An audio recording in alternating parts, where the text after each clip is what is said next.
Hello and welcome back to Taxi Talks, to this month's edition. Hello, Jodie. Hi, David. Hello. You're busy doing other things this month, and we've got a guest waiting on the sofa. It is Mark Bursa, the editor of ProDrive magazine, and also the founder of the QSI Awards. So I'm going to have a chat with him. I'm jealous. Right, Jodie, I'm going to leave you. I'm going to talk to Mark, and we'll catch you with your top tips later and your fitness. Okay? Yep, excellent. Taxi Talk.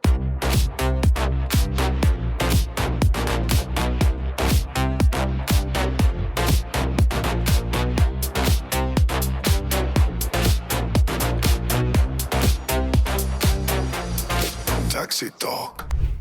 Hello, Mark. Well, David, welcome. good to see welcome. Chris, David? good to see you. Yeah, number one or number two?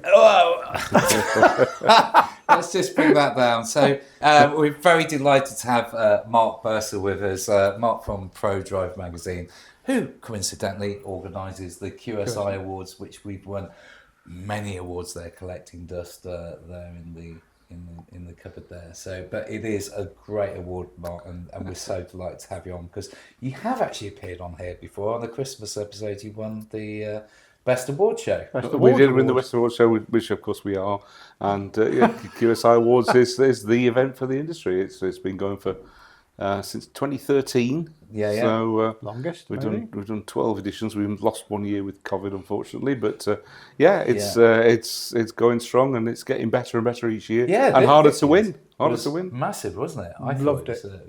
I think I've done 4 or 5 now, and this one certainly felt like it was the largest one this year. The entries were really, really good quality this year. Good turn. Huge numbers of people. So a lot of people didn't get on. Same format for? Are you doing it again January 27? Yep. Yeah, we're looking again, probably back at the same place. Yeah. It's a little bit too soon to really sort the deal out, but yeah, we're looking at going back to Brighton again and doing it all again. And reviewing the cars in August. And we're doing the cars. That's August the 11th. Yeah. Look forward to that. That's all Gosh, good. you and Jodie went. You went last year, yeah. So come along again, and I mean anybody within the Take Me organisation that fancies a day out testing 50 new cars. What's not to like about Get registered. some race course, wasn't They've it? got work to do. Quiet month though, August. That's when we try and do it there. So yeah, get onto ProDrive. So is that open to anyone in the trade? That anybody who's an operator or a driver, anyone who works in the industry, it's come along and be our guest, have some lunch and spend all day driving all the new cars. There's some lovely cars. What was your favourite? I think you like the BYD. BYD Seal. It was my first drive of a BYD, so I enjoyed that. Yeah. Looking forward to seeing what comes up later this year, because such a quick moving industry. Always much new cars. Yeah. I can't keep track of all the new brands, to be honest. Can you? I mean, no, obviously being a car. I can't. I mean, I know that Chery, which is Omoda and Jaecoo, and Chery is about to launch another one. Yeah. The name which I've already forgotten. I only saw it 2 days ago. So that's 4 brands. And Geely has a few as well, doesn't it? Geely has Volvo, it has Polestar, it has Geely itself. Yeah. So that's got 3 brands. Wow. You know, so why don't they just call it, I don't know, the Chery Jaecoo or the Chery Omoda, rather than just, it seems they put the brand first, doesn't it? It's brands, yeah. It's the way they do it in China. They have But Land even Rover more are doing brands. the same now, aren't they? GLR, they're kind of pushing Defender brand, Range Rover brand, and So Range Rover will always be the sort of separate brand to Land Rover. Some of the cars are Range Rovers, some are Land Rovers, and that kind of makes sense internally to their marketing program. Yeah. But in China, the separation is very, very split. I mean, BYD is about to launch a second brand. Is it Denza. Denza, which is like a Upmarket brand, yeah. So Mercedes style. A supercar, a sports car. I saw. It looked I've not very seen nice. that. I have to say, if you asked me 10 years ago, Chinese cars, even though they were manufacturing cars, I don't know, like Polestar or Mercedes over there, or Mini. They were always a bit moody. They're all a bit like they were straight bad copies of European cars. Whereas now you feel like you actually got the latest tech when you're in the Chinese car. We went to the Geneva show about 20 years ago, and BYD turned up there the first time we'd seen them. So they had an early electric car there, the one that a few of them were brought over to the UK and were operated originally by Green Tomato Cars, and then went to somewhere else called, was it called Thrive? And there were these sort of proto electric cars they had, but they also brought a car that was a complete rip-off of a Citroen C1, and that got right up the nose of Citroen people who were jumping around and stomping around, and they sort of went away and reconsidered, and then when they came back 15 years later, the company had transformed and it had all its own tech. There's plenty going on, and we've caught up with the action, so let's take a look. Licensing news, here's what's new. Taxi updates just for you. Hi, so this week I want to talk about something a lot of drivers and indeed most of the country are feeling right now, and that's uncertainty. Because whether you're taxi or private hire, it feels like the trade is entering another period where major decisions are being made around us rather than with us. And when the King's speech set out the government's priorities, transport and employment reform were right there in the middle of it.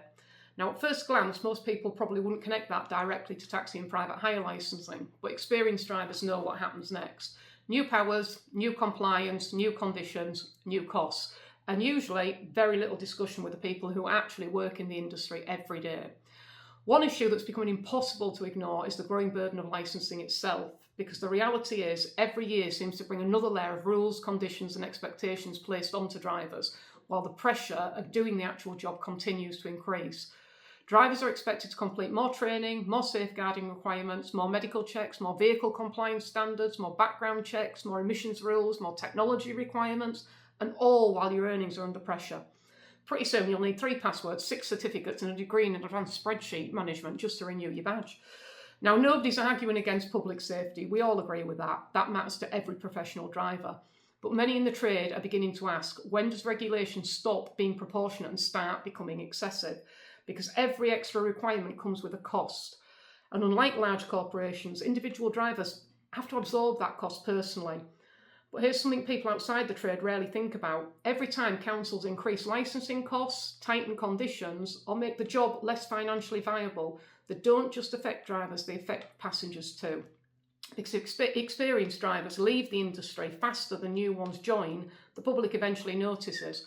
There's longer waiting times, less late night coverage, fewer wheelchair accessible vehicles and less experienced drivers on the roads. And in some areas that's already starting to happen quietly.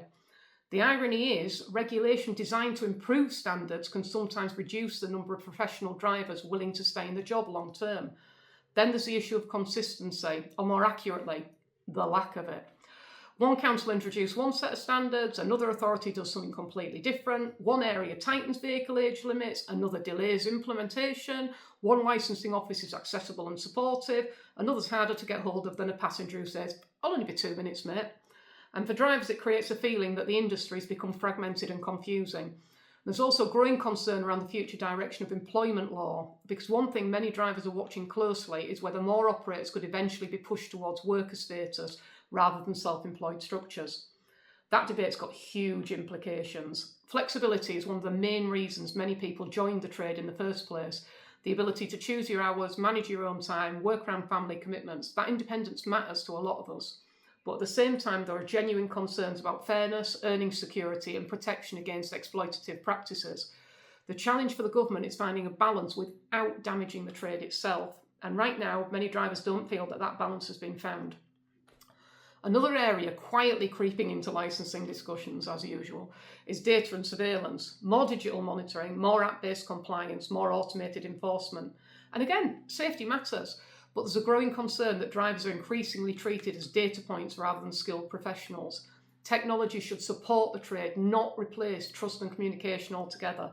And maybe that's the biggest frustration drivers have today. Not regulation itself, but the feeling that policy is often designed by people with very little of understanding of what the job is actually like in the real world and what we do. Because this isn't a normal office job. We deal with difficult passengers, antisocial behaviour, rising operating costs, traffic restrictions, late night safety risks, drunken customers, long hours, all while being expected to maintain professional standards every minute of the day. And that deserves respect, and it deserves a proper seat at the table when decisions are being made. So here's something I'd like to do on future Taxi Talk episodes. If you've got licensing questions, regulation concerns, renewal problems, council issues, vehicle rules you don't understand, or just something in the trade that makes absolutely no sense to you whatsoever, send them in to us. We'll look and see if we can answer them. or at least publicise your concerns and find somebody who can if we can't. Because the chances are, if you're confused by it, half the trade probably is too. And let's be honest, sometimes licensing departments seem to write letters in a language that even Google Translate gives up on. But seriously, get involved. The more drivers that speak up, ask questions and share their experiences, the harder it becomes for decision makers to ignore what's really happening on the ground with us. Because if government genuinely want a safe, reliable and professional taxi and private hire industry, it cannot keep treating drivers as an afterthought. The trade has experience, we have knowledge, we have solutions. The question is whether anyone in power is prepared to listen to us. But hey, if you think modern licensing is complicated today, some of the old taxi laws were even stranger. Back in old London, cab drivers could legally refuse passengers for being drunk, dirty, or in the actual wording used at the time, likely to soil the cab. Now, we've all had one or two of those, which suggests Victorian lawmakers had probably seen a few things on a Saturday night.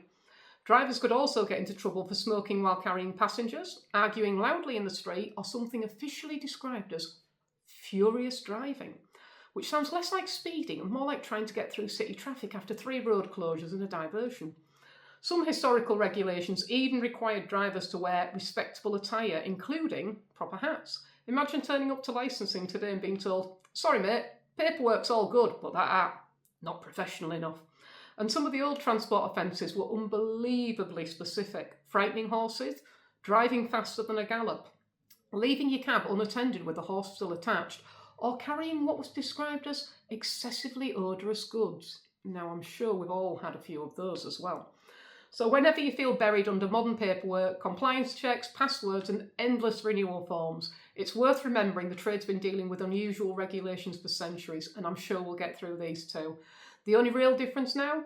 The horse has been replaced by online portals that crash 5 minutes before your deadline. Thanks for listening, and don't forget to send in your queries. I'll catch you next time on Taxi Talk. Back to the studio. I often wonder, because one of the UK's top-selling cars now is the Jaecoo, isn't it? Mm-hmm. And when you look at that, they call it the Temu Range Rover. Oh, Range Rover, yeah. But when you look at it, that and the smaller 5, and you look at it from the rear, it's definitely an Evoque. Yes. And you think, how is Range Rover feeling that have built their brand on those designs and suddenly got a car? Do they see that as a compliment, or do they see it's taking market share? Or... Well, it isn't an Evoque, though. I mean, it's kind of a scaled-down Range Rover more than an Evoque. Yeah. Evoque, pretty horrible thing, really, in a lot of ways. I mean, I think the Jaecoo also is because it's a hybrid. Mm-hmm. It's half the price of the probably a lot more equivalent Range Rover, and it probably has more reliability. It has sold extremely well because it gives you something that looks nice, distinctive. That massive grille on the rear. It looks good, and it's £35,000, not £80,000. I think the other one's that Jaecoo. They're not here yet. Yeah, they're in the Middle East. They look like a Land Rover Defender, don't they? Yeah. Well, Denza has a Land Rover Defender lookalike too. I've seen that. There's one in the car park. If you want to go to Oxbridge and go to BYD's office, you'll find one sitting in the car park, along with a nice 7-seater MPV that's fully electric and that will fly off the shelves when it. So as I say, then this year is just going to be huge for new brands, models, etc. Yeah. Where do you see that leaves the likes of Volkswagen and Stellantis, Peugeot, Vauxhall, etc.? Stellantis is British Leyland, isn't it? They've recreated BL with thousands of pointless brands. You know who wants to buy a DS or a Lancia? Include, Maserati, Fiat. Well, things like Lancia Alpha, DS. Citroen, Peugeot, Vauxhall. Do we hang on to these brands just for emotional reasons, legacy reasons, or dealerships? It kind of almost makes sense in the Chinese model, doesn't it? You've got lots of different brands, lots of different market segments. Something that works in a particular market, like a Lancia will sell in Italy but not anywhere else. A Vauxhall will sell in Britain but not anywhere else. So you have a logic to doing it. After all, that's just badging. Well, I think brand loyalty will eventually go out the window because nobody will know what brand they're actually buying. I agree completely. I think it's already gone in a lot of ways. Look at how quickly people took on Kias and Hyundais when they started getting good. And those have been incredibly good selling cars now. The end need is still there. It's value for money and quality. And quality. And the Chinese have come in with cars that tick all those boxes. We're not seeing any reliability issues with BYDs and Omodas and Jaekoos. There's nothing much really to go wrong with them, is there? in You that see, sense? the way I see it, it's exactly what happened in the 70s. You had all these European manufacturers, and then also the Japanese turned up, offering more tech, more for your money. They had headrests in. I remember, I remember wishing my dad's car had a headrest. He had got a Vauxhall Viva at the time, and like there was a Datsun Sunny or something, got a headrest. Headrest. When I was a teenager, radio cassette. When I was a teenager, being a bit of a petrol head, I used to go to car dealerships to test drive cars. Got my license, I had a car, and I'd go there and to see what they were like. And I test drive Mitsubishis, Mazdas and things, and they were excellent. The quality was already there as well. But just the features and the comfort and everything. The downside was they were made of gossamer and the dreams of a butterfly. They fell apart. They were made of cheese. The rust was Sticker bricks and cheese. Rust became a big problem. But once they mastered that, you saw what happened. Yeah. And eventually they had to cap the sales of Japanese cars. Yeah, which is why you've got a plant in Sunderland, isn't it? Because exactly why we got the plant in Sunderland, yes. It's still one of the most efficient, I think. It's a very good plant, It makes more cars than Italy. Wow. Just out of Sunderland? Yeah, out of Sunderland, yes. It's that big. That's an interesting stat. You always think the Italians are making lots of Fiat. Yeah. Yeah, mainly in Poland. Yeah, of course. Hold there. It was time to go black and white. Over to you, Ash. Ashley Street Corner. Talking to drivers to see what they think on Ashley Street Corner. Hi guys, it's Ashley here from Take Me Taxis at the PHTM down at Milton Keynes. And I'm going to introduce you to Mike from the Taxi Centre, who supplies a lot of the vehicles around the UK and to Take Me at some fantastic prices. Mike, introduce yourself. Hi Ashley, hello everyone, I'm Mike Hammond from the Taxi Centre. Please feel free to call me if you're looking for any of the vehicles. What I'm going to do today is take Ashley for a little walk down memory lane. I'm going to show you how the traditional London taxi has evolved for the modern day. Ashley, let's go this way. Okay. So everyone will recall the shape of a London taxi. This is the modern version, the LEVC. This is actually fully electric drive, although it does have a petrol engine. But the petrol engine doesn't drive the wheels. The petrol engine produces electricity while you're driving. The drive on the vehicle is fully electric. Wow, that's a newer concept. That's a newer concept. Yes, yeah. So it just shows how far things have evolved. As you can see, we have a whole range of cars on offer, but I thought you'd like to see this one. How are you finding, what's the most common sort of vehicles that are being bought, Mike? Because I know that you supply the Take Me group and other large groups, but what is there a trend to which vehicles to buy for certain areas? There is. More and more authorities are looking for a minimum range of fully electric. So what we're finding is that we've made the manufacturers aware of this and they're waking up to it, and we have an increasing range of plug-in hybrid. Yes. Now, drivers initially are finding some resistance or don't want plug-in hybrid. We have issues plugging them in. Well, that's fine, because if it's a true plug-in hybrid, as most of ours are, you don't have to plug them in, you can just drive them on petrol. If you're driving into a clean air zone, that's the only time you need to charge. And you'll have your minimum range, 70, 80 miles, to get in and out of that area, not to track the charge, get about your daily business, job done. So this is what we've been doing at the PHTM this year. We've been challenging people to take the suitcase challenge, to see how many suitcases they can fit into the boot of this Skoda Superb estate. Got my colleague Emily here who's going to do the timing. Now this isn't a timed event. The timing is only if two people tie on the same number of points. It's 5 points for a big suitcase, 3 points for a medium suitcase, 2 for a small suitcase, and 1 for hand baggage. So with that, get the timer ready, Emily. Ashley,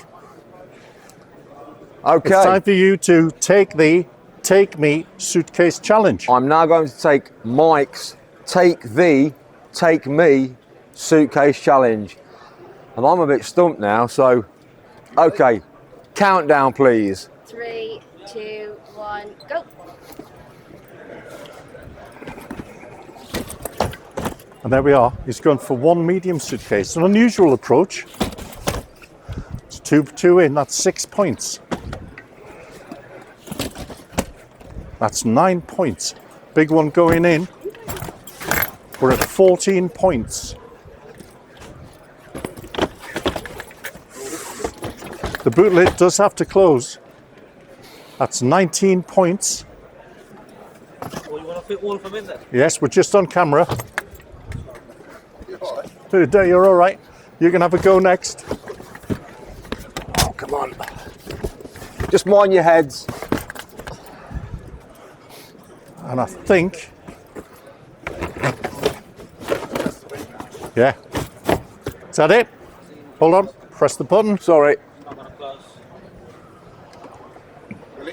Oh, I think that one wants a little bit of a... No. It shuts. What? Oh! Hold on a minute. Shut now. It's shut now. Just that little inch. 1 minute 3 seconds. 1 minute 3 seconds with a total points of... That's a lot of cases. That's a lot. That's 1. 6.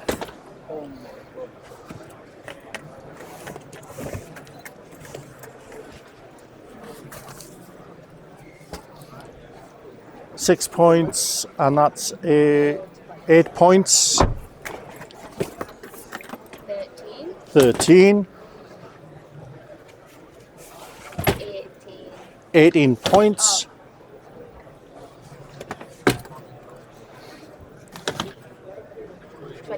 21 points.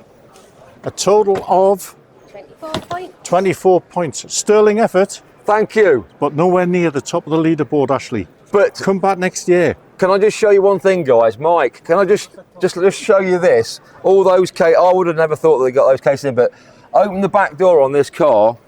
Come here, guys. And you will see that there's masses of room in the back of the car still. And the back seats there's still back plenty, so they're not being moved forward. So that's amazing for a car of that. So absolutely. It's like Jenga, I suppose, next time. It is. Yes, yeah. But it just shows what's available, how the manufacturers are producing cars that drivers are going to want in our industry. Yeah. Can I just ask, what's the maximum amount you've had in there? The maximum amount that we've had is 33 points. And 33, that was 12 cases in total. Right. Got all the big ones. You know the breakdown, don't you, Emily? Yeah, all the big ones, 2 small ones, 2 little ones, and then a couple of the hand luggages. There we go. So all the big ones, all the medium ones. Anyway, a lot of cases, 12 cases in total.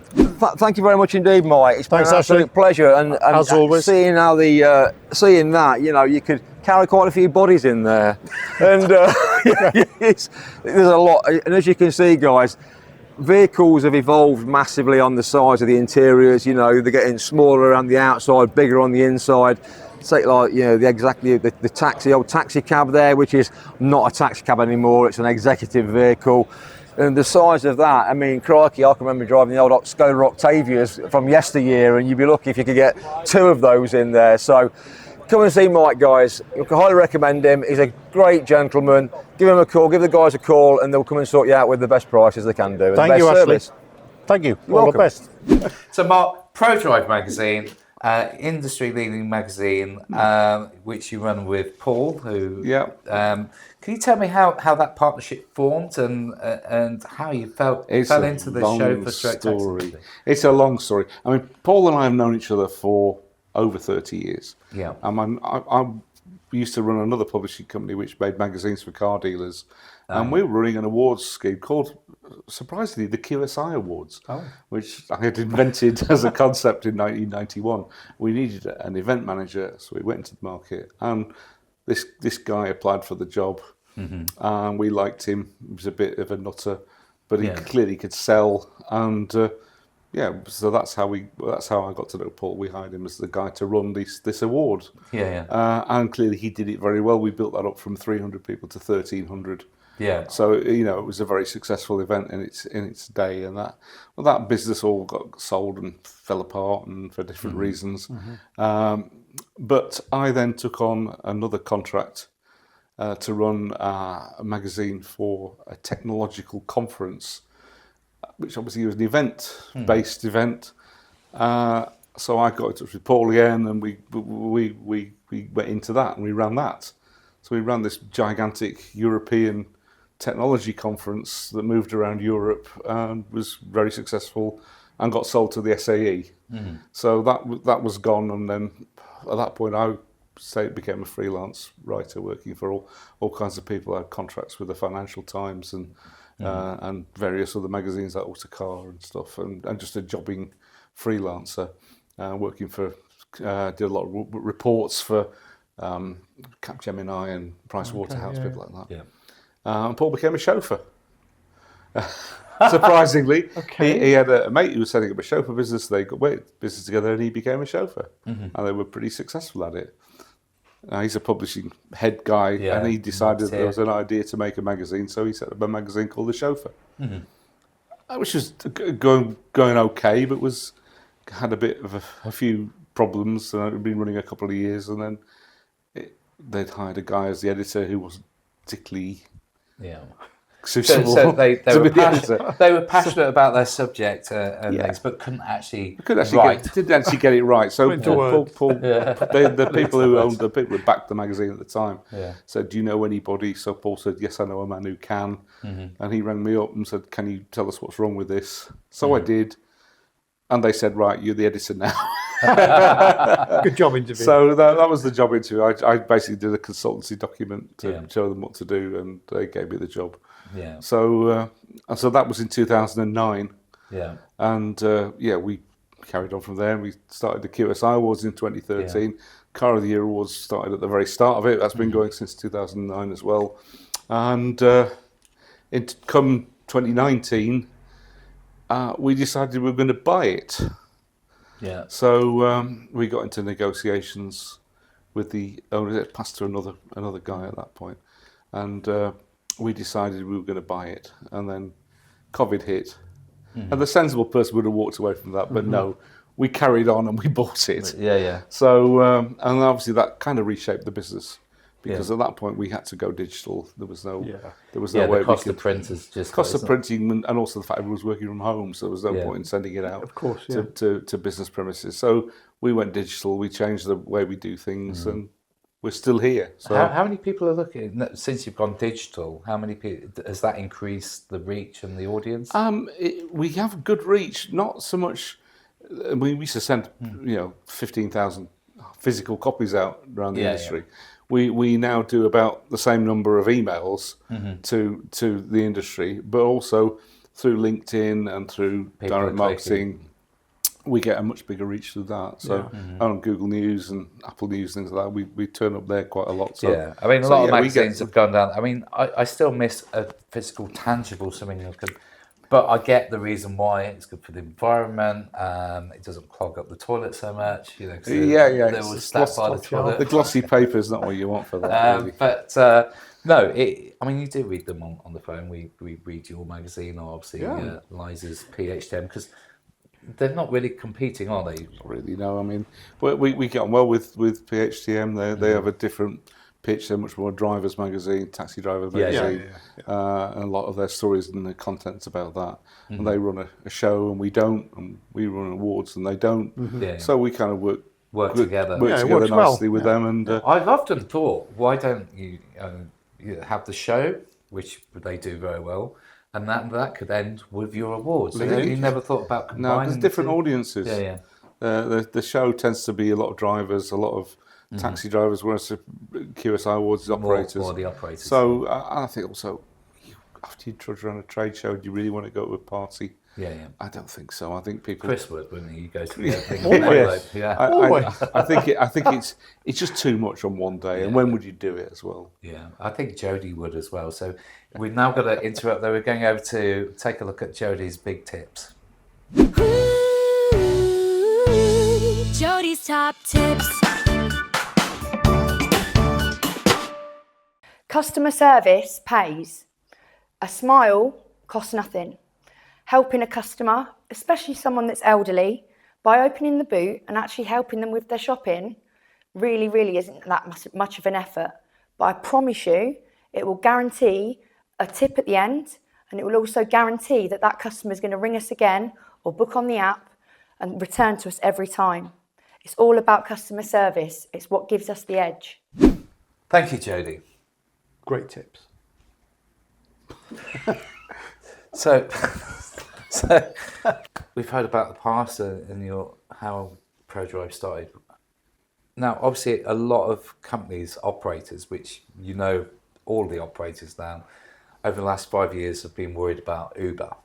Okay, so we've had to deal with COVID, Uber, changes of government, changes of tax. There's been a lot to contend with over the last year. It's almost like what next is on our bingo card, war, etc., etc. Yeah.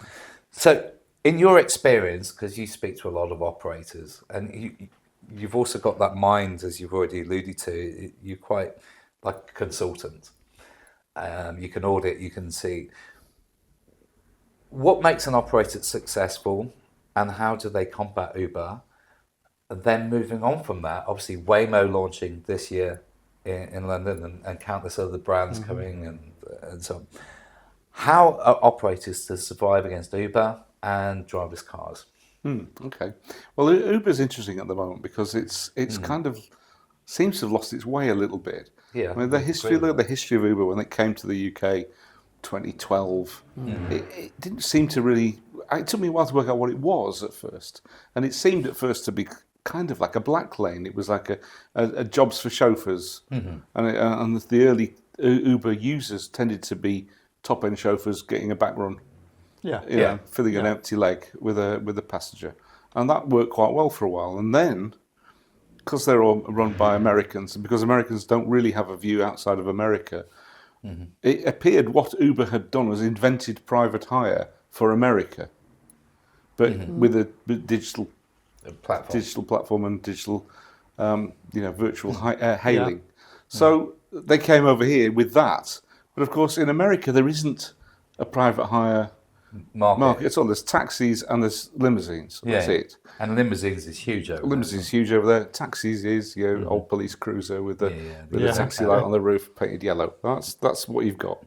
But come over here, you've suddenly got all this private hire market, and they tried to bustle into that, and that's why they became a bit of a bad smell at the time, because they're coming in, they're poaching drivers, they're undercutting rates, they're doing all the sort of bad stuff. I can't remember. Was that at the same time Halo was in the London market? Yeah, Halo was. Was that before Uber? Halo was about the same time, and that they didn't like that because the taxi drivers went and graffitied their office and things like that. I remember that was all.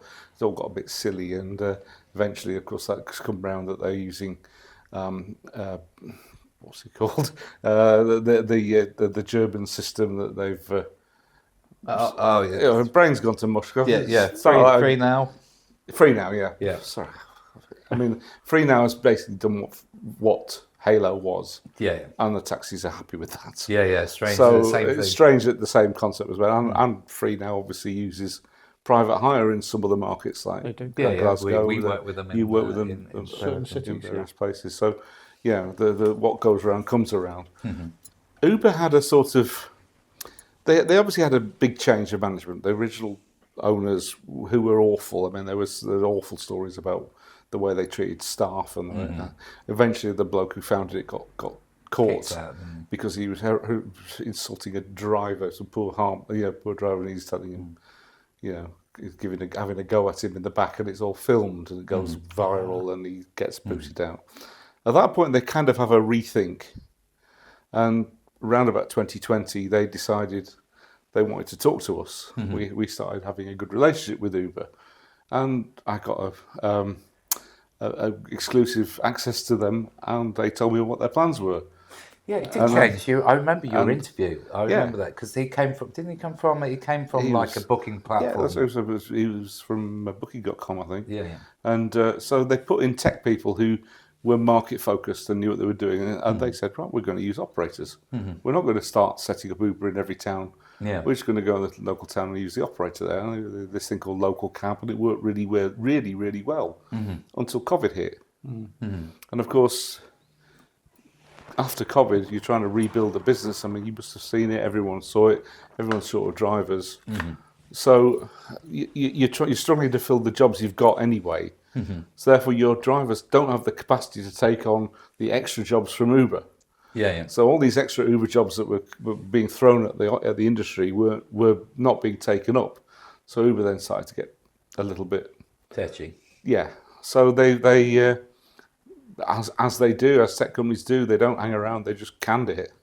They shut the whole thing down, even in places where it was going quite well, and went back to what they were doing before 2017, which is going into towns and opening up an Uber. Which is why over the last 18 months, 2 years, you've seen an explosion of Uber operating licenses in towns you wouldn't have even thought. Yeah, and they've just gone into Lancaster last week. Yeah. I mean, Lancaster's not a big place, though. It's not far from where I'm from. It's not a huge area, you know. This has operators there that are obviously quite good operators that operate in the town.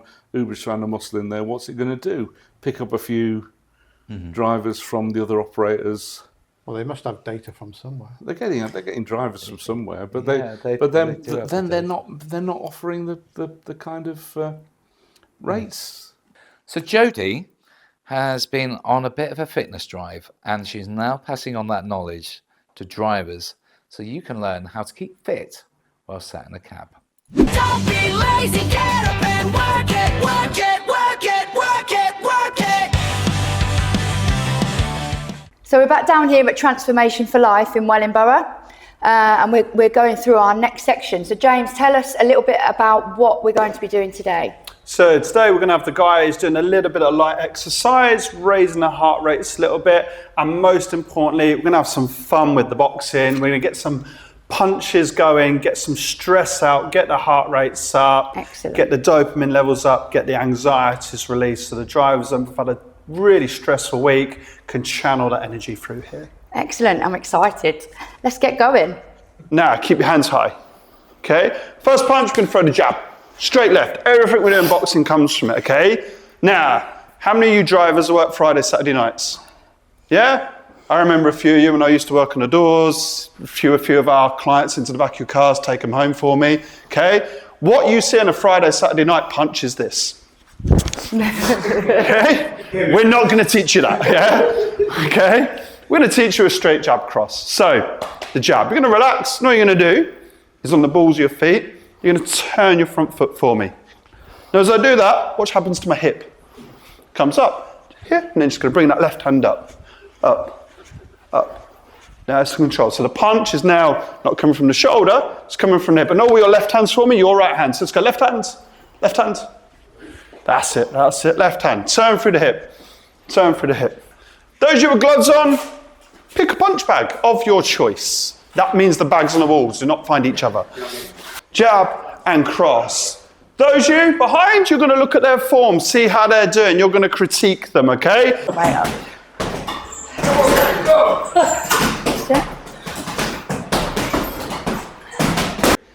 2, 1, let's go! Go on, all that energy, guys, all that energy for me. Go!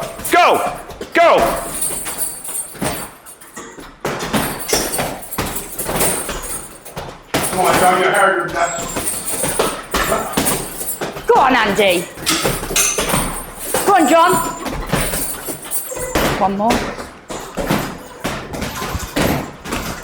That's it. Right, now, just going to do exercise turn now. That's it, good.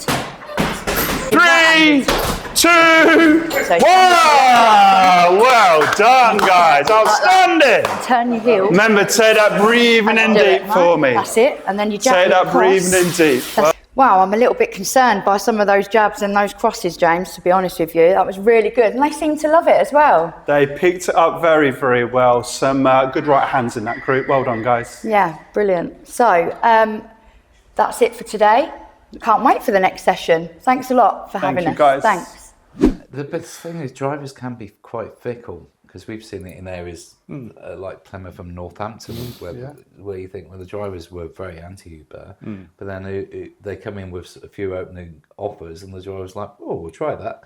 Yeah. I think that's the thing. They throw money at the. It's always been the case, hasn't it? Haven't drivers always they jump from one operator town offer. to another one? You know, they've just change the signs on the car. Cars, It's not loyalty necessarily. It's whoever's given them the most jobs to put food on the table, I suppose. And you kind of have fault to. them for No, that. of course. Yeah. So that Uber will promise good work to a driver, and they'll take the work on, and then after 6 months they find that they're not making as much as they were before, and they go again. Yeah. So I don't know. I don't know whether Uber will carry on. Certainly, doing this. They can afford to. They can. I've used Uber a few times. Market research. Oh, okay. But even I wouldn't use them if I'd I've got to catch a train, because certainly outside of London they cancel the jobs very quickly. Yeah. Because the drivers are cherry picking. Whereas at least with the local operator, I know that somebody like Heritage in Birmingham would not let you down. Yeah. They'd make sure he's a regular, he's got a train station. They'd prioritise that job over maybe another job just to get to the station.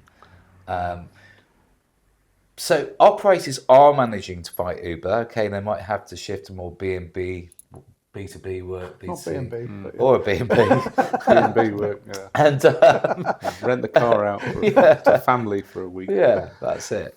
But how are they going to compete with driverless cars? I mean, obviously they're quite expensive at the moment. I went out to San Francisco to try a few Waymo, and it was more expensive than Uber in some cases. But those prices will come down. Are we going to have a two-tiered system in terms of licensing and how they operate, do you think? Well, I think firstly, you can't license them as private hire vehicles. No. They're not private hire vehicles. So what do you license them as? They're not like a rental car, which is not licensed at all. Yeah. It's just a car. And who are you going to give that speeding ticket to? Well, technically it shouldn't be able to speed. But but you have a problem with it here, in that you'd have to come up, before you can even think about getting these things fully operational outside of a test program, you have to come up with a whole licensing regime for a driverless car. And that's going to be difficult. Now, there is no, at the moment, regulations anywhere either in the UK or in Europe that allows full autonomous vehicles without a driver to operate. So everything at the moment has a safety driver in it, who is a guy sitting there who can press a button and take over control of the car. So the car is driverless up to the point that someone says it's not driverless, in which case it becomes an ordinary car. So, they work in America. We know these things are going. We know Waymo are putting a lot also of America's got those very straight roads, haven't they? Grid form. straight roads and 90-degree corners. That's basically America. So your American urban taxi has got plenty of places to go, pull over, pick someone up, off it goes, left, right, and there you are. Or it's on a motorway which is 6 lanes wide, and it chugs along at 60 miles an hour. But they're testing in London this year. Do you think they'll give up the test, go, oh, the roads aren't grid, or do you think the technology is getting... The technology can cope in a town. I don't think there's a problem with that. And I say, 10 years ago, I drove Mercedes E-classes with full autonomous systems on that were able to overtake on a motorway by just double-clicking the stalk, and it pulls out and pulls in again perfectly well. I also tested autonomous cars on the North York moors through little towns with dry stone walls and parked cars, and they're not very good at that. You know, you're in a road like that with a lot of traffic, a lot of obstacles, a lot of corners and things. You're not automatically trying to get up to the speed limit. You're driving carefully. So it won't be a 30 limit, but you might only be driving at 15 miles an hour because that's all it's safe to do for that stretch of road. The autonomous car tries to get to 30 straight away. So immediately it's accelerating like a lunatic. And then it slows down and it sees parked car coming, brakes. because it's using that as the benchmark. Exactly. So it's only reading what it can see. So most of the time it's thinking it's 30 limit, I can do 30 miles an hour. Well, we've been on the streets and we've caught up with the public to find out what their opinion is. Don't give me no lip. Say what you think, but don't give me no lip. Early morning or late night? When I first started, I was always late night. I did stopovers, but because I'm getting a bit older now, it's definitely early morning. I start at 6 and just work until I've had enough. Oh, that's good. So you get to get off early afternoon. Yeah, sort could be 8 hours, could be 10 hours, but definitely early morning there. Yeah, that's good. Have you ever judged a driver's music? Sometimes, yeah, poor music selections, yeah. So, yes, I think we all have. Yeah, okay. And have you ever pretended that you didn't see your car? Yes. How many times? I used to have a very old Honda Civic, so I used to try and divert from that one quite a lot. Yeah. Do you prefer long distance journeys or short journeys? All of them. All of them? Yeah, long, short, all of them. That's a taxi driver we like. Next question. Do you prefer working in the morning or working on the night? Night. On the night. Night How shift. come? I'm night driver. Always. Yeah. 25 years. 25 years. 25 years. And the last question. What's the weirdest conversation you've ever heard in your taxi? Weird ones. Yeah. What's the weirdest one you've had? I don't know. What time is traffic always the worst when you're on the job? At the moment, it's non-stop traffic because I think everybody's on different shifts and it's no 9 to 5s anymore. Yeah. The traffic constant. It So is, isn't yeah, it? yeah. So definitely, I'd say it's on the school runs when everybody's trying to get to school, and in between, it's a nightmare. Yeah. I think the traffic's everywhere now, no matter what time of day. There's no more definite rush hour anymore. It's all constant work. Yeah. You're constantly trying to get through traffic wherever you go. Okay, Right. perfect. Thank you so much for talking to me. No problems. I'll let some more drivers turn up. I hope so. Go purge some out for us. So the technology is not in any way perfect. Mm-hmm. There's a lot wrong with it. I mean, there's a lot wrong with it in terms of safety issues. The idea that if every car was autonomous, if the whole road was all self-driving cars, then it would work fine.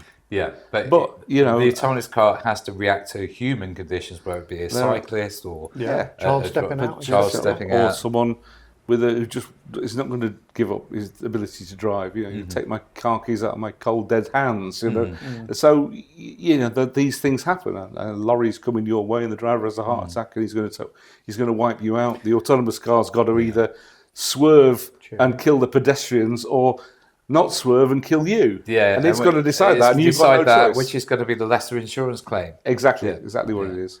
So I don't like that aspect of it at all. I think customers will generally try it out of curiosity. Some customers. It'll be a novelty to start with. But I mean, I enjoyed the thing, but then because I did about 8 trips, but then after a while I missed the banter from the driver, and especially if you're in a new town like something, you're excited to be there. You think, well, where's the best restaurant? Yeah.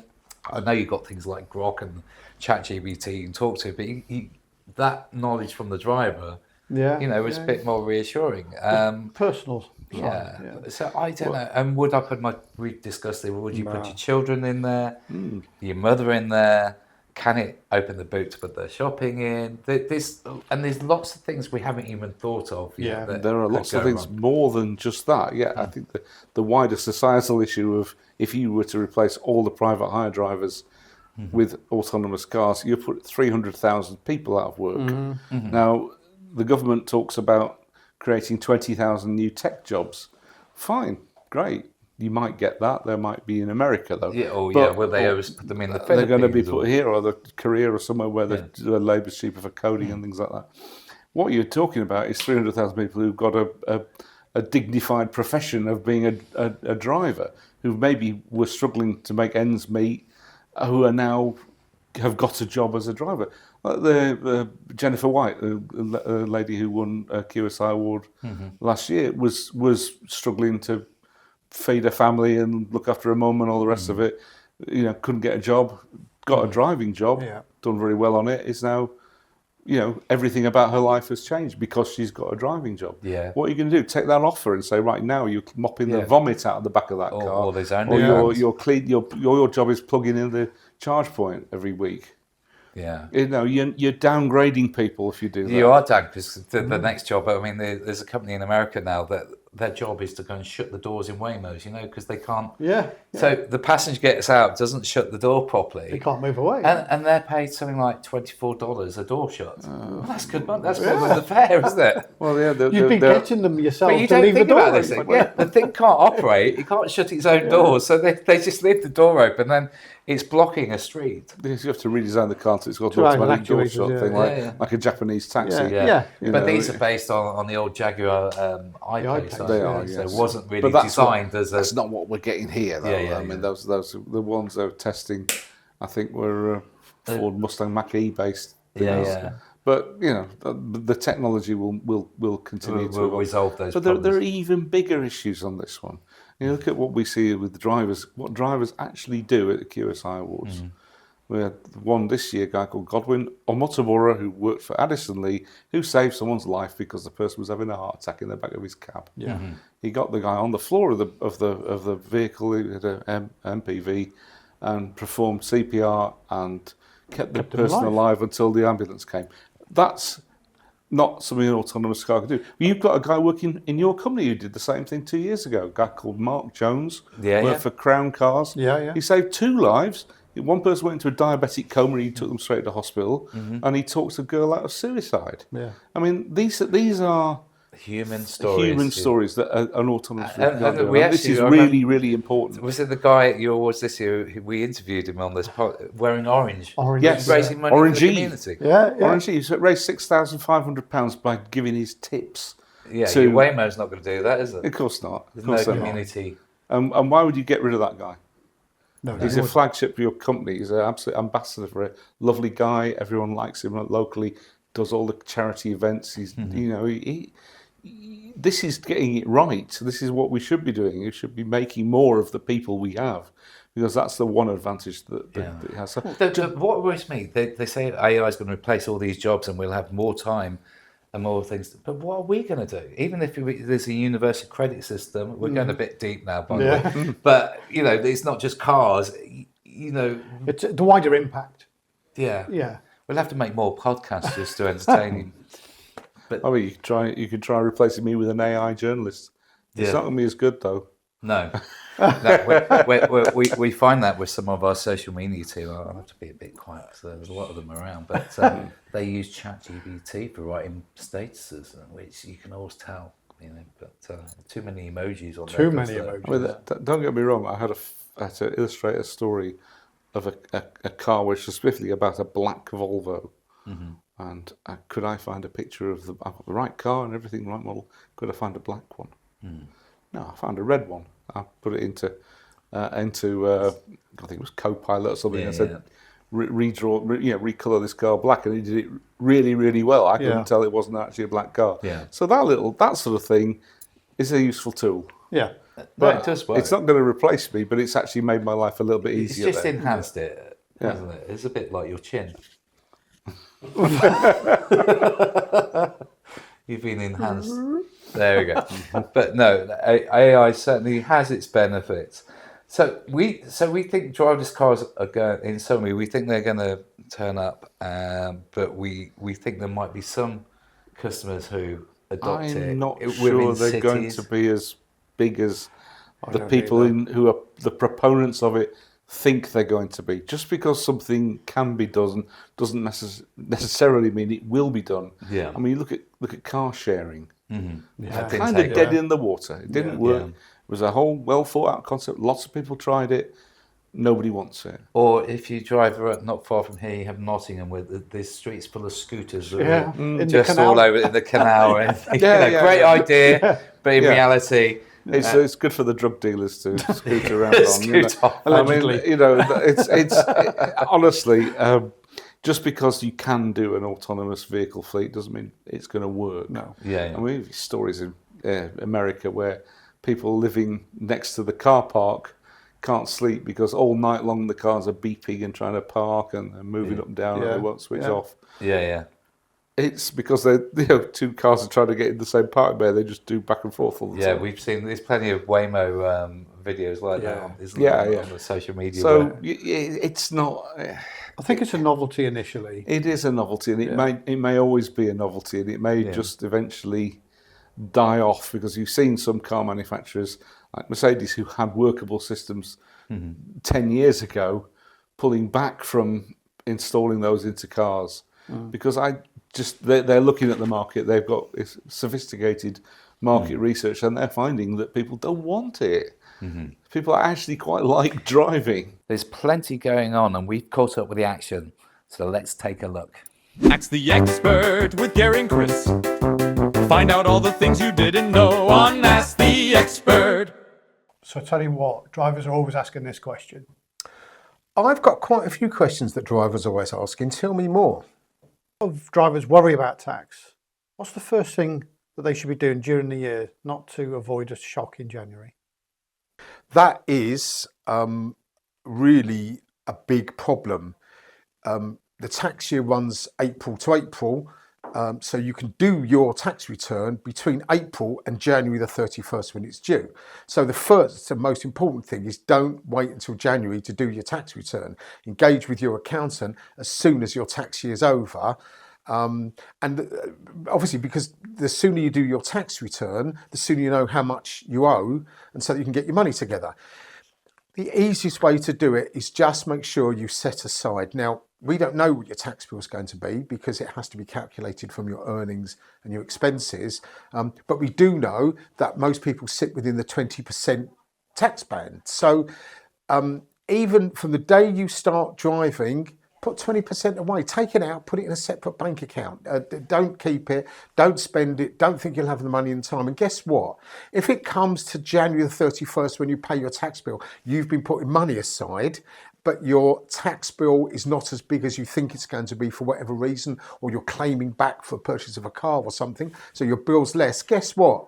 It's like a Christmas box. You actually get the money back. So be really ordered on how you do it. Put a bit of money away and do your tax return as soon as possible. There used to be this thing where accountants used to say, wait till the last minute to put your tax return in because the HMRC has them all in at the same time, so they don't look at yours too closely. That's all nonsense. It's all checked by machines now. It's all checked by AI and machine learning and that sort of thing. So your tax return should be really well prepared and get it in as early as possible. Wow, didn't realise. Really good info that is, Gary. Like and share. I mean, I've got a semi-automatic vehicle, but you can't. But it's nice to go back to a raw vehicle with a gear stick. Yeah, absolutely. I mean, a car I've recently driven and purchased is the Alpine A110, and that is a beautiful car. Manual. Yeah. And no way would I ever want that to drive me around. No. I want to feel it. Engine sound I want to feel it grunt. I want to. Are you sure you talk about the cars then? Yeah, but there's something magical about it, and I get excited when we could talk for hours on classic cars. I mean, Mark's got a great collection, a Vauxhall V Coupe, which one of the original Kia Prides. Well, the only Kia I'll Pride. tell you. Do you want to know about my little eclectic collection? Go on, then. Yeah, I've got a Vauxhall Viva E-Coupe, it's a Firenze-bodied Viva. Firenze. It's a Firenze shape. Which I think that design is still stood the test of time. Absolutely beautiful design. It really gets. A lot of people admire it. A lot of people say, "Is that a Capri, mate?" But it's clearly not a Capri. But I passed my driving test on one of those, so it's a very big, very emotional car for me, and I really wanted another one. I had to look for a long time to find a half decent one, and even then, I've had to spend quite a lot getting it. But it's very, very nice now. The Kia, I own the oldest Kia car in Europe. Wow! Which is a pre-launch press car from the actual launch of the Kia brand in the UK, which I drove on the day. Wow. And I bought it off them as a car for my mum.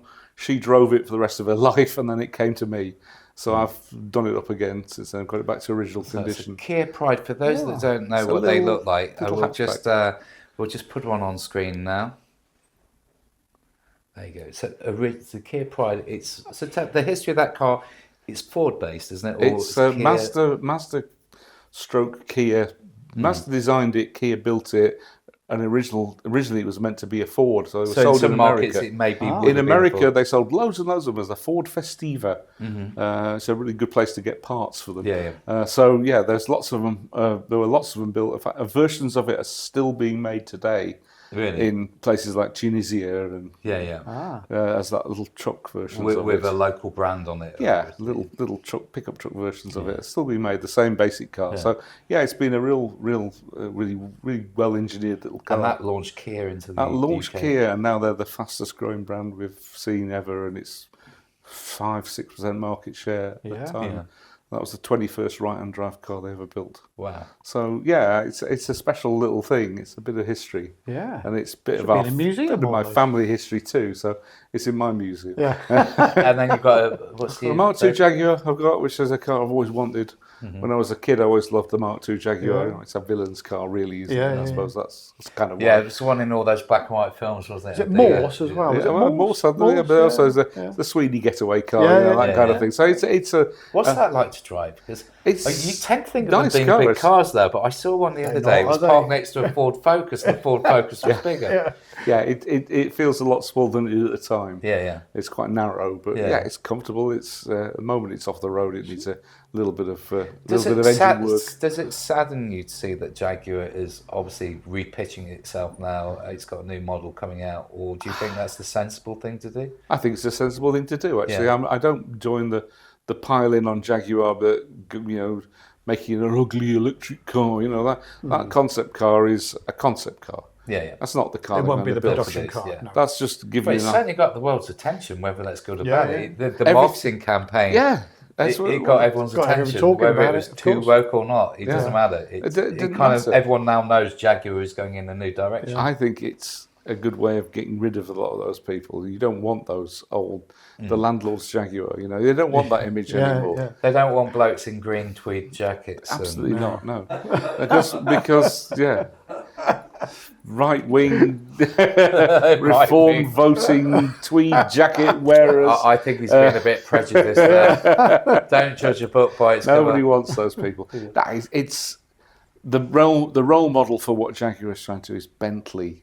Yeah. Bentley has been extremely successful making very stylish cars, coupes, saloons, SUVs, follow the market, nice, expensive, highly profitable cars, small numbers. Bentley makes about 4,000 cars a year. Rolls-Royce makes highly about desirable. 2,000. So you've got a bit of squeak room in that market. It's only 6,000 cars. You don't need to make. If you could make that many again, you've doubled the size of the British luxury car market. And I think Jaguar will probably do that. Rather than trying to sell 100,000 cars or trying to be BMW which is what they did before. I mean, to be honest, their last range was, the F-Type. I love the F-Type. Lovely car. XF is a lovely car. XJ was a great car. But they were just competing against Audi and BMW, weren't they? Yeah. And Mercedes, BMW, Audi. And you look at the chauffeur market where we look at, they didn't have the range of cars, the range of wheelbases and specs and the high quality electronics and things like that you saw within a BMW or a Mercedes. You could see the investment going in all the time. And Jaguar were kind of sort of lacking behind a bit. The XJ is a nice looking car. It's a lovely looking car. I followed one on the motorway today.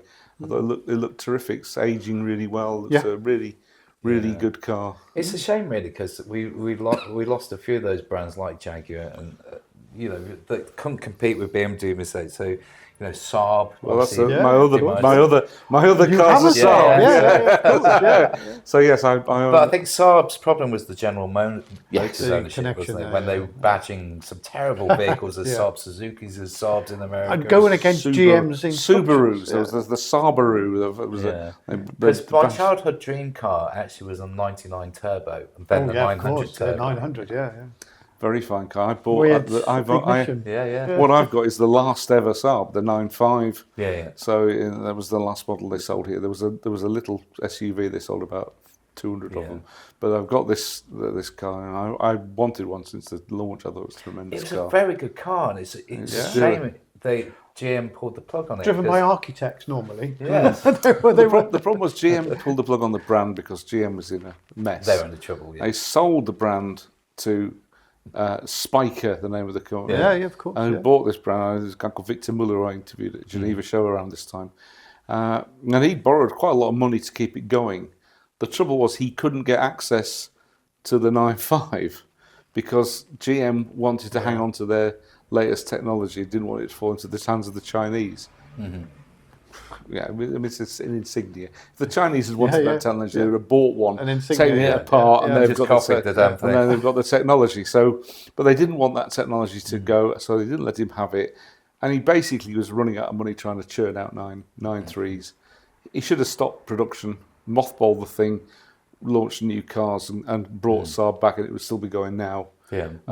Do you think it'll come back? I mean, we've seen what happened to MG. Somebody bought the brand. Yeah, it could do. I mean, the trouble is it's owned by the Saab aircraft company, which still exists. Yeah. And the assets of the car company is owned, was Chinese owned. I think it's now back being Swedish owned again. Yeah. So maybe someone will do a deal. Maybe someone will come up with something. There are concept cars. There's a hell of a lot of brand loyalty to Saab. Yeah, really. It's the one brand you could bring back. Yeah, 100%. I'm not sure there's any other. I mean, people talk about Rover, but I don't think it would. TVR for me. I mean, I've had one. I mean, I thought it was one of my best cars I've ever had. They keep trying to make a comeback, don't they? TVR. Well, I think the last was some young Russian. Yes, it was bought by a Russian who ruined it basically, and never had a plan to get it going again. I don't think TVR tomorrow. I don't think a TVR's coming back. Oh, sadly, unfortunately, it's fan base, which is And now, over to this. Phil's viral videos. What's hot today? Watch it, break it down, why it spreads that way. Phil's viral videos. Hi, welcome to Phil's Viral Videos. Today, we've got 3 incredible viral videos just for you. Well, the first one is about passengers' experience, a driverless vehicle, and people giving their honest thoughts on safety and the future of the transport. Take a look. We're in San Fran and Francis just ordered us a driverless taxi. Oh my god, there it is. You in? It won't let us in. Oh my god. Okay, we're in. Holy shit, there's no one here. Oh my god! 30 years, we'll look back at this video and be like, we are so weird. Yeah, this is the future and we're screaming. And like, annoying chit chat with someone you don't know. No way in London. Too many people jaywalk, there's too many bikes. They'll do it like one time, someone will get knocked and it'll be done, surely. I've seen it. Have you seen the cars? Well, surely someone's driving it. No. Someone. Oh my god, it takes off really fast. It really does. It's like once it makes a decision. Yeah, from stopping to starting, it really goes boom.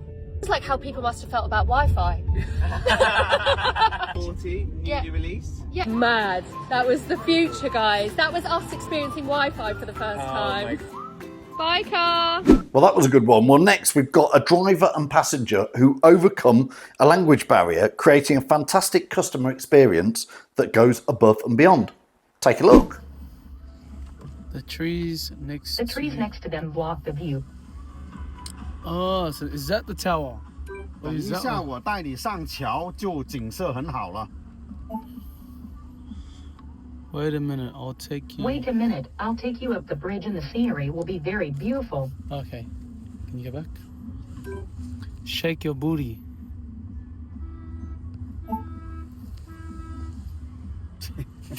Okay, and finally we've got an inspiring story of a driver who's 91 years old and is still behind the wheel. Just might inspire you. Take a look at this one. I've been driving since 1959 and I'm still driving part-time now. But you're the oldest cab driver in London? Well, I'm 91, ain't too bad. And you're still driving a cab in London? Yes. Absolutely incredible. That's fantastic. And I love the job. Good for you, buddy. And I've always loved this job. That's why when they said, when you're going to retire, I'm not retired. My up and brain's working, the heart's okay, apart from medical. I'm not going to sit indoors. How many days do you do a week? Maybe 2 or 3. 2 or 3 days or a maybe week? none. Yeah, just depending on how you feel. Sure, yeah. When you get to 100 and you're still driving, we'll have another chat. Yeah, sure, yeah, 105. 105. Well, 91 years old and still driving. I wonder if we'll all still be driving at that age or if automation will be in. Anyway, back over to the guys in the studio. Anyway, welcome back. So, Mark, we're at the section of the show now where we like a true or false story. The rules are very simple. You tell us a story. Myself and Chris have to guess whether you're lying to us or it's the truth. And we'll ask the crew here as well the same. So let's play true or false.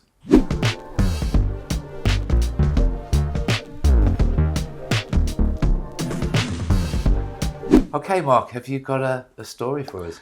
Yeah, I once managed to write off a car, nearly, I think it was put back on the road in the end, without being in the car. How does that work? Okay. Well, can we ask am I any telling further the truth? questions? Well, yeah, am I telling the truth or not? Oh, okay. So we'll have to guess at that, and maybe he'll elaborate on that story. With it being Mark, and Mark's a very experienced motoring journalist, and the word is their experience, would he put himself in a situation where there's a car that he's in control of but not in the car and write it off, do you think? Well, it doesn't bode very well, does it, for the car of the year? The car of the year. Yeah. Was it a pink tuk-tuk? Oh. No. Not guilty. Not guilty. What do you think, David? I think he's telling the truth, to be honest. I think he is as well, actually. So if you'd like to get your camera there, we'll just go across the motley crew here. Philip, Mr. Hologram. I'm sound confused by it, so I'm going to say it's true because I want to know. Yeah. Mr. I'm going to Guru. say it's true because Mark doesn't look like you could make up a story. That's the right answer. What he's saying, he doesn't think you can make your own bed.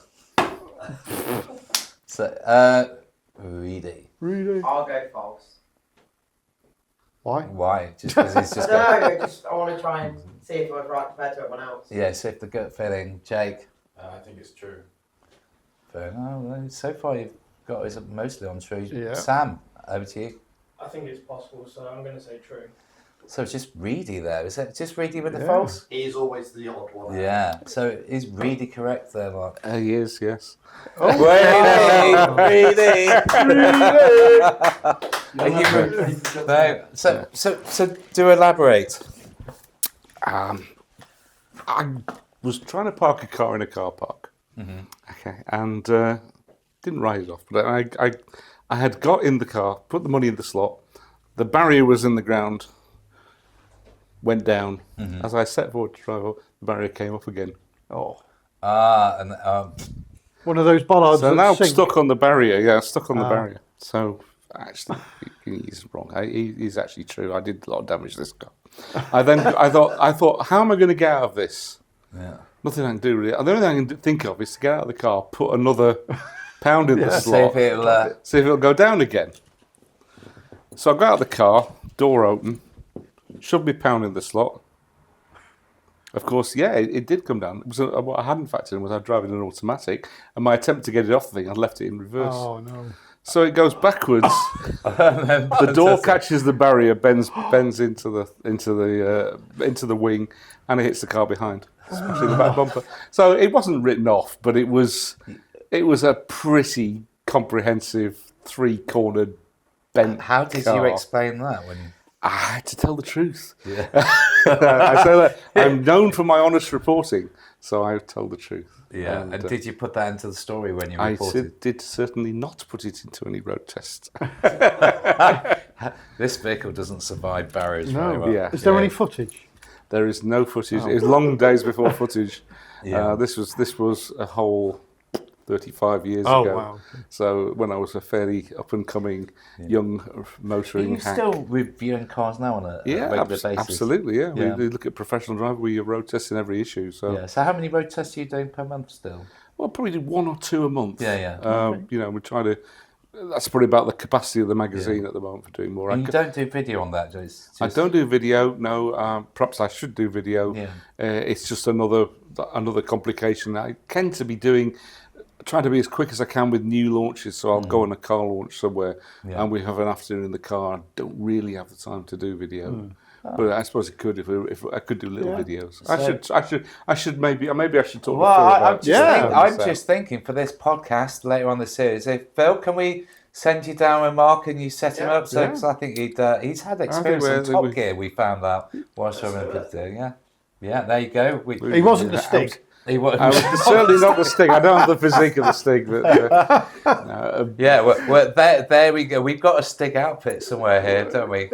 Go and grab the Stig out. Whilst when I was at the British Motor Show at Farnborough a couple of years ago, I was there with my car with a Viva there, and the Stig, or someone dressed as a Stig, was doing the rounds. So I've got a picture of him with my car, so I could play. Bring out his car. Very good. There you go. You just. One of you can put it on. I think there you go. Pass it over to Mark. I think we found our new Stig. Mark. Yeah, well, Mark was the Stig. It's too small. The Stig has a much smaller head than me. It's been raining. I think it's shrunk. I think let's have the beheaded Stig on the sofa. Yeah. The Stig is no more. It's no more. Yeah. So what was the worst car ever road tested? I've driven some clunkers in my time, I have to say. I mean, I've driven... Where they're really selling it to you and they're going, this is the next best thing, or it could even be something mainstream like the next Golf or something, that they put a lot of investment into it and you've just gone, this is a bag. There are some cars I really don't like. And one of them is the Evoque. Yeah, I absolutely despise. My wife was great for Land Rover. We both had them. My wife had one. Your wife had one. I can't bear the things. They look awful. Stupid, not practical. Stupid low roof line. The skittery ride. It doesn't hold the road. It's awful. Rough, bouncy thing. It's like, I hate them. I hate them. Central locking locks on ours because they just kept you come out one day and it'd be open. No, so I have a real sort of visceral dislike of the Evoque. I see one in the road and I just think, go away. I don't like it. So that's one of the worst cars out of recent times. I mean, if ever there was a sports futility vehicle, it's that. Utterly useless. It doesn't do the job. It's not an off-roader. It looks stupid. Well, I think the biggest problem with it was helped be designed by Victoria Beckham, I believe. So there you go. Helped to be designed. Yeah, that was a nice PR. Nice press release. What did she do? Just crane it in? I think so. I think what she did was she stood next to it for a photograph. That was her input and design. Well, my wife, when she had one, she told me it's the worst car she's ever in because it kept scratching its own alloy wheels. Oh, they do that. Yeah, they do that. It's strange how they do that, isn't it? I mean, I've driven a Lada Riva van. Which was a Lada Riva estate with the windows welded up. Literally that. It had the seats in the back, so you could save the car tax at the time. You could have put Granny in the back, just a window. But yeah, that was. Nice. And I lost that. I lost the control of that thing at 20 miles an hour on the Sutton Ring Road. It was that bad. Do you know those Ladas? Didn't they go up in value because they started buying them back? Yes, they did. The Russian sailors were buying them, taking them out on the ship, stripping them down on the way back to Murmansk or somewhere, and chucking the bits they didn't want over the side. So was the Riva the 4x4 type? No, that was the Niva. That's still being made. They are, still being made. The Riva was the old Fiat 124, the 3-box Fiat, which was European Car of the Year in its day. And there was an FSO version of the same thing. That's right. That was the Fiat 125. That was they were just as tasty. So that's interesting. You put an Evoque in the same breath that you're saying Lada. So sorry, Land Rover, that is not. It's poor, isn't it? It's just. I mean, obviously it's a better car than the old Lada, but it's not. It was never going to win European Car of the Year, and the Lada did at one point. And what's the best car? Best car. Gosh, I don't know what the best car is. I mean, it's probably from the point of view of the cars I drive. It's probably the BMW i7. It's a pretty faultless thing. It's a special car. It's really, really just another level of chauffeur car with an electric powertrain that actually works. No, it's an outstanding bit of kit. It really is good, and it knocks the S-Class off its perch. Brilliant. Oh yeah.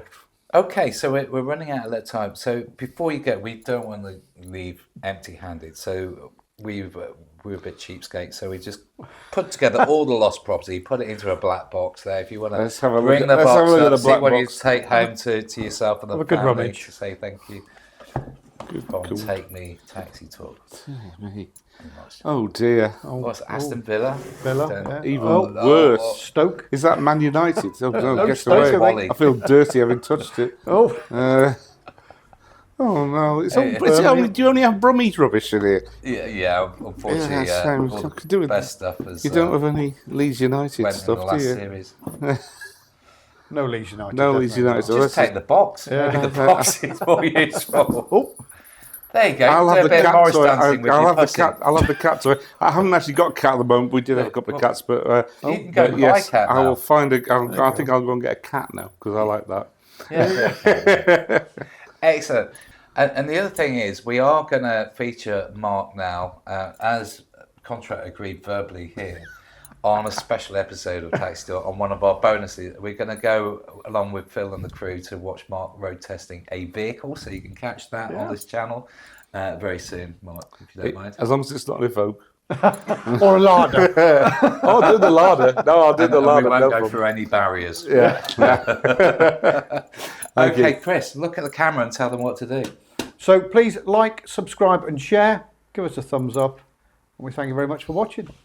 See you next time. Taxi Talk.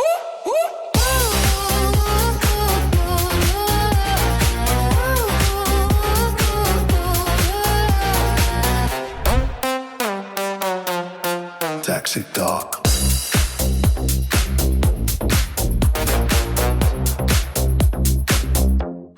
Taxi Talk.